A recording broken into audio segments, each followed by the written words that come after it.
Hello there. Thanks a lot for coming by PosterCentral.com's video blog today.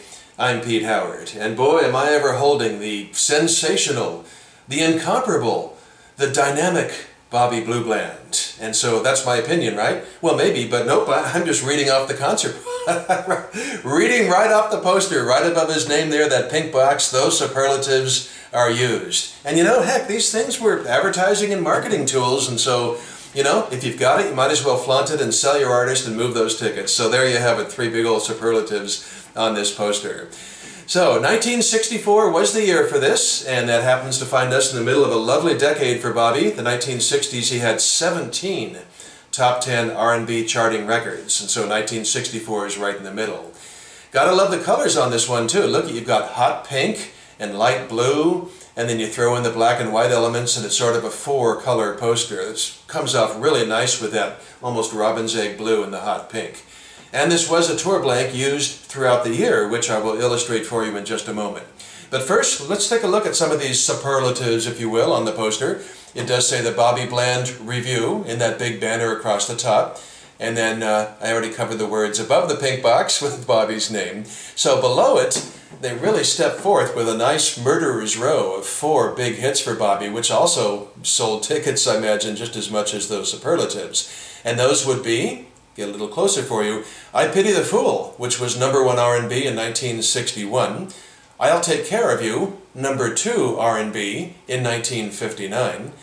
Yield Not to Temptation, top 10 R&B in 1962. And Stormy Monday Blues, top 5 R&B in 1962. So all killer, no filler for Bobby's records on this poster, no B-sides or anything like that. And then you've got Al TNT Braggs, a very familiar name from other Bland tour posters, constant sidekick to Bobby, and get a couple of song titles with TNT, but Al never charted his own records. And then pictured lower center, let me move this up a little bit between those 2 pink boxes, as you can see, is musical director Joe Scott and his 9-piece orchestra. Interestingly, I don't know if you can quite make it out, I'll get in closer, the 3 men there have their names very subtly in white on that light blue. Can you see that?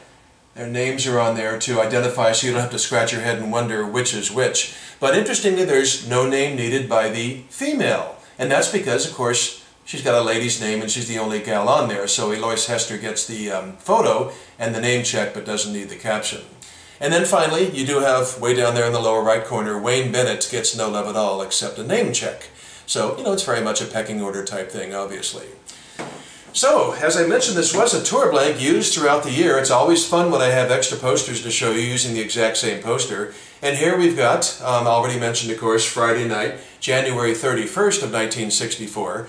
I should point out it's Exhibition Gardens, because that'll count in a moment also, in Vancouver, BC. And then the smaller print in the venue area says, dancing 9 p.m. until question mark. We always like that when there's no end time or curfew. But let's jump ahead almost all the year, 10 months in 1964, say to Thanksgiving. Wouldn't that be nice?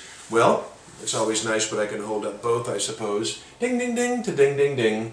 And look at this. We've got a Thanksgiving dance at Sweets Ballroom in Oakland, California. Thursday, November 26th, dancing from 9 p.m. to 1 a.m. So, same poster, but 10 months later, as I said, used throughout 64. That's a huge jump, 10 months. Let's move ahead just 8 days for a moment, shall we? And go back to, or I should say go back up to, Vancouver, BC, and Exhibition Gardens. And here you have it. Look at that. Friday night, December 4th at Exhibition Gardens and in Vancouver, BC. So, interestingly, yeah, this was used for all of 64, but probably not much of 63 or 65 because Bobby Blue Bland did change his tour blanks with some frequency. There's a lot of them from the 60s. Now, there's a very serendipitous opportunity here with these 3 consecutive posters. I mean, this is just remarkable the way this worked out, to show you what can happen to these vintage concert posters when they're exposed for too long to either direct sunlight or tube lighting. You know, those long tube lights, fluorescent, that just, you know, they'll be up in record stores and things, and over the years, it definitely saps and zaps all the color out of these old posters, so it's important to protect them. First of all, you've got the really strong full colors, hot pink and light blue, obviously not posted near sunlight or tube lights. And then with this one, it's sort of, I would call it half faded. In fact, the pink is almost faded to orange, and you can see the light blue is much less intense on that. And then the last poster, again, just coincidentally, and I don't have any others to show you, this is the only three, look at it, it's completely washed out and gone. Just completely. You know, the pink is just cardboard colored and the blue is barely discernible. So one must be very careful with their vintage concert posters and take good care of them, although of course when you run into one present day, you just start with whatever you have, and people did not have to be very careful in the 60s. I mean, this could have stayed up in the management's office or anybody's office or room for years after the show, and nobody gave it a second thought. So let's take care of our posters, and Bobby Blue Bland with a great illustration today of tour blanks being used in 1964.